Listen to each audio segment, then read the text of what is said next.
The following episode contains disturbing material that might be inappropriate for some viewers. Viewer discretion is advised. In tonight's episode of Real Twisted Tales,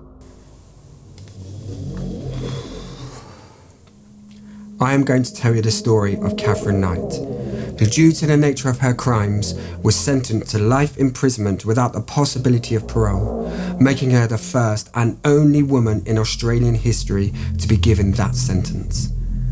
But before I tell you this tale, though, I must say, what happened in this crime, what Katherine Knight did in the March of the year 2000, is possibly the most horrific thing I have ever discovered. Consider yourself warned.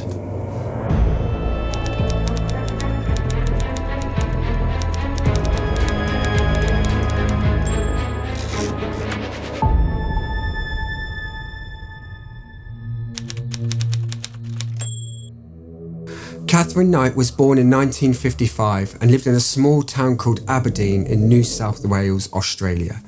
It was a small and close-knit community that centred around its main source of income and revenue, an abattoir.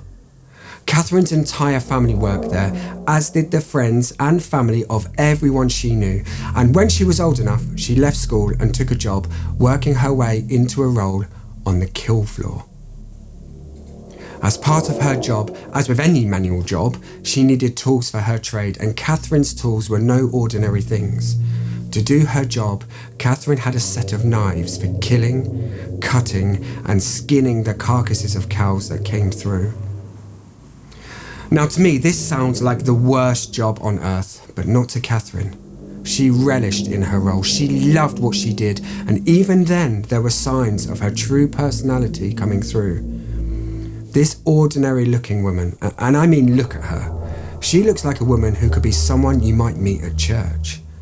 This ordinary woman was in fact hiding her evil in plain sight. Her job was to, as humanely as she could, slaughter the animals that came through.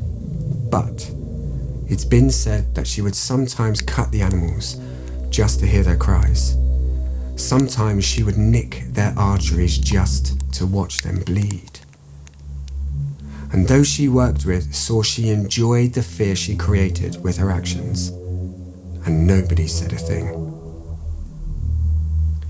But what they didn't know is that Katherine was learning her trade, which would one day move on from killing an animal to killing a person, her partner, John Charles Thomas Price, in the worst way I have ever read. Katherine Knight and John Price met in 1995. He was a kind man, a loving father to 3 children, and when he and Katherine met, she fell in love with a man who showed kindness to her. She came from a failed marriage, where she no longer saw her own child, and the idea of having a family once more made her feel complete. I mean, it sounds lovely, doesn't it? A woman finding love again, finding her family again. But really, Katherine didn't see her own child because of her abusive nature to her ex-husband. He tried to make their marriage work, but the domestic violence aimed at him became too much, and it left him no choice but to leave. But of course, John Price didn't know any of this. The couple were happy for a few years before the cracks began to form, and Katherine's cruel ways began to surface. And it culminated in a row one night in February 2000, where during the heated argument, Katherine actually slashed across John Price's chest with a knife, making him bleed. Price knew in that moment that enough was enough, and he kicked Katherine out of his house and told her he never wanted to see her again. She agreed and moved into a small and dingy apartment. And although John Price felt that it was over and he could move on with his life, Katherine wasn't thinking the same. And she was planning on how she could make him pay for leaving her. Because if she couldn't have him, then no one would. After weeks of planning, Katherine Knight returned to her ex-partner's address, and having previously arranged a childminder to look after his children, she sent them away for the night. When John returned from work and realised she had dismissed his children from his home without his consent, he flew into a rage. However, that rage was short-lived, for when he calmed down, Knight began to put on her charm, and she seduced him. After the couple had sex, John Price fell into a comfortable and deep sleep. And careful not to wake him, Catherine Knight slipped out of the bed, went into the kitchen and grabbed her work knives that she had hidden in the house, waiting for this exact moment. And what happened next is so horrific that even I couldn't have dreamt it up for one of my books.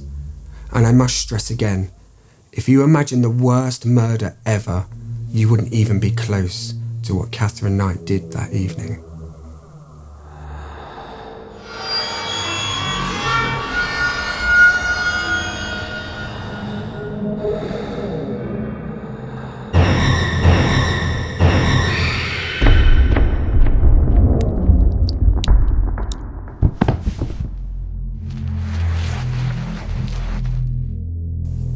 The next day, John Price didn't turn up for work, and being a man who hadn't taken a sick day from his job as a miner in several years, naturally, his colleagues were concerned. They tried to call him, but when he didn't respond, one of them went to his house. Price's car was still on the drive, the curtains were still closed. It looked like he had simply overslept. However, as his colleague approached the front door and knocked to wake him, he saw blood on the doorframe. He banged several times, calling for him, "Pricey! Pricey!" And with no answer, he rang the police. Within minutes, local detective and lead investigator Bob Wells arrived at Price's house. Wells was a decorated and long-serving officer, an officer who had seen everything in his career. But what he saw that day caused him to have a nervous breakdown. And 20 years later, he is still haunted by Catherine Knight's crime. Before entering the house, Officer Wells saw the blood. He also noticed a dinner plate that was on the lawn, upside down, the food collecting flies in the morning sun. He dismissed it and opened the door.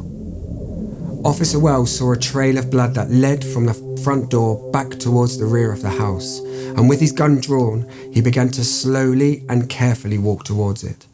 He didn't dare call out, in case the murderer, as at this point he was confident it was a murder, was still somewhere inside. He walked up a long and cool corridor, his gun pointing in front of him, and as he passed the doorway to the dining room, he looked inside. On the table were several meals, laid out perfectly, and in front of each meal, a name tag. It seemed out of place, but Wells realised that whatever had happened did so at dinner time, just as it was being served the night before. And with a timeline forming in his head, Wells continued along the blood-stained floor and into the back bedroom. Hanging inside the door was a bedsheet, and he swiped it to one side as he continued to advance. He noticed his arm felt damp, and looking, he saw blood. And knowing it wasn't his, he turned back to what he thought was a bedsheet and realised what it truly was. Staggering back, he bumped into a wardrobe, the place the blood trail had led, and opening the door, Wells, the seasoned police officer, nearly vomited. Inside were parts of a human, not a whole human, but bits of an arm, leg, torso, a foot. In shock, Wells staggered past the hanging skin that he said resembled a wetsuit and into the kitchen, and despite what he had just discovered, he was determined to be vigilant and finish his work, and so began to search for more evidence to what had happened. On the stove, he could hear the gentle simmering of boiling water, and looking that way, he saw a large saucepan. Approaching, he tentatively lifted the lid, and even with all he had seen, inside was something he couldn't ever recover from. Simmering in the water, looking directly at him, was the head of John Price. Wells couldn't take it anymore, and as the shock took over, colleagues joined him, their faces mirroring his own. But they all knew they had to finish the job, and so continued to search the house. In the dining room, it was noticed that the food that had been laid out, it looked wrong. And on closer inspection, they discovered that the meat was in fact human. Katherine Knight had killed, skinned, boiled and baked her partner. And the name cards I mentioned, there was one meal for each of his 3 children. But it gets worse. The plate on the lawn I said Wells had seen, that plate was Katherine's, and some of the meal had been eaten before she felt sick and threw the rest out of the window.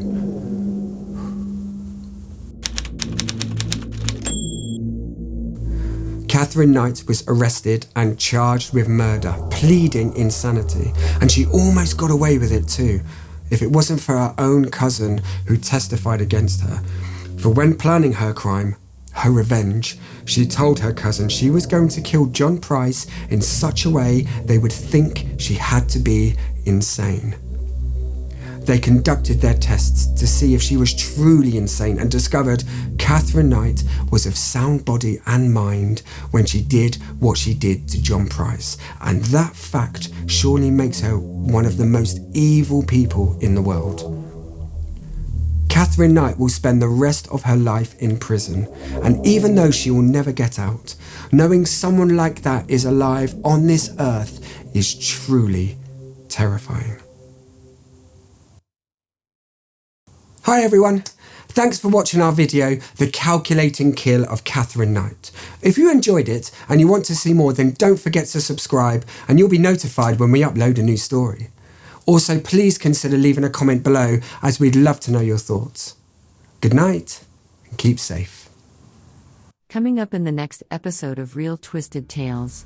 We will be examining a historical case of 6-year-old Ricky Neve, who in 1994 was murdered, and his killer was only recently brought to justice because of Weetabix.